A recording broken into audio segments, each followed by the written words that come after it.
Conèixer amb més detall el projecte d'expansió i fusió amb altres dos col·lectius d'agricultors de la comarca, així com la tasca que desenvolupa la comunitat de regants de la Foia del Pou en la gestió de l'aigua, ha estat l'objectiu de la visita a Montaverner de la directora general d'Aigua i Desenvolupament Rural de la Generalitat Valenciana, Sabina Goretti, interessada pel projecte de millora de regadius. La gran necesidad que tienen de que la Generalitat, en este caso la Dirección General del Agua y de la Consellería de Agricultura, pues trabaje de la mano con ellos, ¿no? Y al final es en nuestro ADN está el apoyar todo lo que tenga que ver con esa eficiencia hídrica, con esos bienestar y esos progresos al final de unos recursos hídricos que faltan, ¿no? Y que al final pues proyectos como este en el que se prima sobre todo la garantía de esos recursos y esa eficacia y esa eficiencia, pues la Consellería siempre va a estar al lado de ellos y como no impulsando no solo a nivel administrativo en todo lo que podamos, sino también a nivel económico y dando, como no,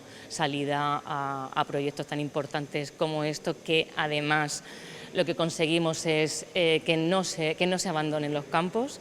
i que la gent se quede en su pueblo. La visita ha començat amb la signatura de l'alt càrrec en el llibre d'honor de visites de la localitat com a acte protocolari i ha seguit amb la visita a les instal·lacions de la comunitat de regants que s'han aliat per a combatre l'abandonament i l'encariment dels costos de producció. Tinguem el millor sistema de reg que n'hi ha en tota Espanya, perquè tinguem el control, tinguem les àuies regenerades, treballem en energies renovables i totes les coses. Tot no va bé, no funciona a la perfecció, però li puguem donar solució a totes les coses. En si, els llauradors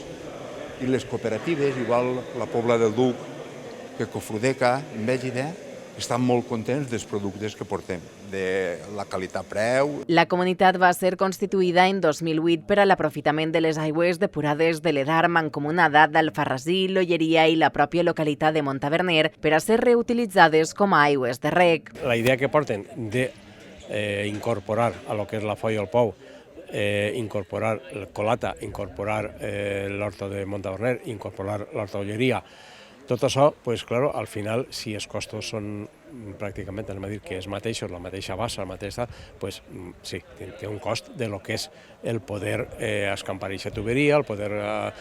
estos comptadors, els hidrants, tal, però, claro, els gastos generals sí que abaixarien un poc el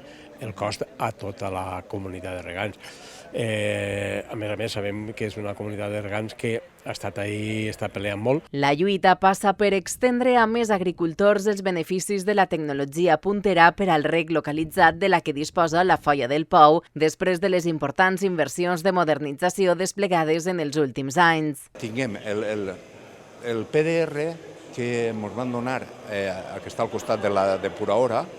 per a bombejar aigua, que té 90 quilowatts, tinguem així el cabeçal 40 quilowatts, tinguem una instal·lacioneta que m'haurà agradat que l'hagués vista i dalt, que això només està per a oxigenar l'aigua de la bassa, que és un superèxit que tinguem, perquè des que fem això, que no necessitem netejar la bassa, perquè l'oxigen